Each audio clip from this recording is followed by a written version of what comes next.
I want to bring back Ari Fleischer, Jonna Spilbor, and Mercedes Colwin. You all are with me for the hour, and I'm so appreciative. Ari, you were kind of making this point, too, of, this is more than just about what's going on outside. It's what's going on inside that courtroom, too. And I wonder, the president can see these people supporting him, the former president. Well, it really is about what's going on inside the courtroom. I'm glad for what's happening outside the courtroom, but make no mistake, this is not going to change what the jury decides. They're not going to decide one way or another because people at the outside are supporting Donald Trump. That's why everything comes down to, is this a fair trial, and what will the jury decide? I happen to believe, for the reasons I said earlier, that because it's such an overwhelmingly Democratic district with a Democratic judge whose daughter worked on the campaign against, or supported the campaign against Donald Trump, the politics of Alvin Bragg, if Trump is got a hung jury or is acquitted, this is going to propel him like a rocket, because now he's going to beat the charge. So wait a minute. What a boost. What a backfire for the Democrats. That's the upside of it. If he's convicted, I just don't believe it's going to change any votes because of what I said earlier. It's so Democratic. The deck is stacked. Are there really many independent voters out there who are undecided who'd say, I probably would have voted for Donald Trump, but he got convicted in Manhattan of something that I don't understand. So I see upside for Donald Trump and a limited downside. And I just don't rule out that he will be convicted. We don't know what's happening inside that jury box.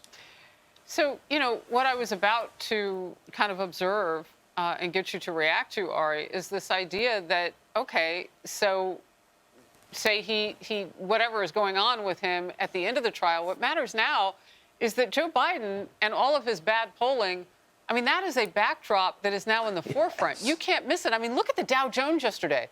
If you have a lot of money invested, that's great. But if you don't, that is a sign that Biden can go out and brag about rich folk, and everybody else is feeling the high prices at the grocery store and of everything else. It just further shows the divide between these two men, that one can begin to sink in the polls, and he's not facing all these charges. Ari. Right. I am convinced that the Democrats believed ardently with everything inside them that indicting Donald Trump would lead to a huge drop in Donald Trump's polling numbers and propel Joe Biden. After all, how can any normal-minded American look at this and say the man is on trial, the man is indicted, 88 charges, whatever it is, that he's not guilty? Because that's how Democrats think. But for much of the rest of the country, that is not how they think. And that's the problem the Democrats made in trying to settle something through law when they should have settled by taking it to the voters. And that's where I do think Donald Trump's got the advantage. It's amazing that he could be on trial and go up in the polls, but that is exactly what's happening. That's the real world that we live in. And this is the backfire risk for the Democrats. Up in the polls and up in the money, up in the fundraising, too. So real quickly, we're going to take a short commercial break here. But Mercedes, I just wanted to get your idea. So they're back in the courtroom right now. And as they get ready to continue cross-examination, you want them to do some single, very important things. Maybe just one or two of those. We'll take a quick break. No, I'm sorry. I thought you were looking at me. No, they really do have to say that. I think go back to say that you've lied before Congress, your social media, what you said on social media about how much you hate him, and then say that you were interviewed, and they already did this morning, go back to you were interviewed 17 times by the federal prosecutors, yet there was nothing that came out of it, correct? And that's pretty much it. And that's where I would go back to, just the amount of lying that he's done, and just seal it and get him off the stand. Well, no, because he's going to be rehabilitated by the prosecution. He's going to be rehabilitated by the prosecution? You think on redirect they're going to come back and fortify his reputation? They're going to try. They're certainly going to try. They're going to go back and say, you have no reason to lie, do you? There is no plea deal with the prosecution. We don't have a plea deal with you. That's how they have to rehabilitate him, because otherwise all you have is he's a liar, he's a liar, he's a liar, and oh, by the way, he hates Trump. You need to go back and say, you have no motivation. There is no agreement here.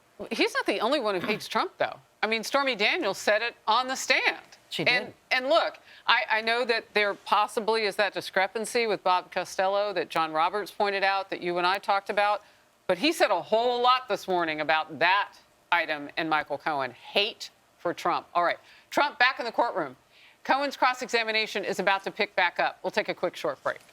Hey everyone, I'm Emily Campagno. Catch me and my co-hosts Harris Faulkner and Kaylee McEnany on Outnumbered every weekday at 12 p.m. Eastern, or set your DVR.